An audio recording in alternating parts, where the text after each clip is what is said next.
সাবেক বাণিজ্যমন্ত্রী টিপু মুনশি গ্রেপ্তার। সাবেক বাণিজ্যমন্ত্রী টিপু মুনশিকে গুলশান থেকে গ্রেফতার করেছেন র্যাপিড অ্যাকশন ব্যাটালিয়ন র্যাব। বুধবার ২৮ আগস্ট দিবাগত রাতে বিষয়টি নিশ্চিত করেছেন র্যাবের লিগ্যাল এইড ও মিডিয়া উইং। র্যাব সূত্রে জানা যায়, গ্রেপ্তারের পর প্রাথমিক জিজ্ঞাসাবাদ শেষে তাকে পুলিশের কাছে হস্তান্তর করা হবে।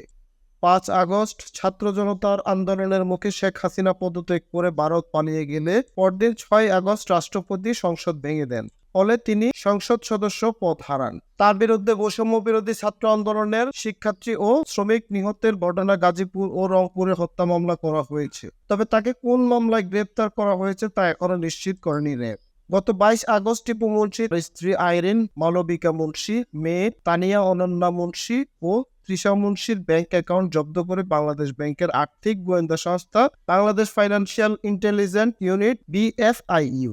একই সঙ্গে তাদের মালিকানাধীন ব্যবসা প্রতিষ্ঠান ব্যাংক হিসাবের লেনদেন স্থগিত করা হয়েছে।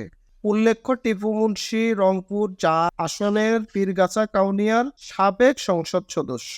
এছাড়াও তিনি ২০১৯ সাল থেকে ২০২৩ সাল পর্যন্ত বাণিজ্যমন্ত্রীর দায়িত্ব পালন করেন। প্রিয় দর্শক, এই ছিল এখনকার প্রতিবেদন। নিত্য নতুন সংবাদ পেতে আমাদের চ্যানেলটি সাবস্ক্রাইব করুন এবং ফেসবুক পেজ ফলো দিয়ে রাখুন।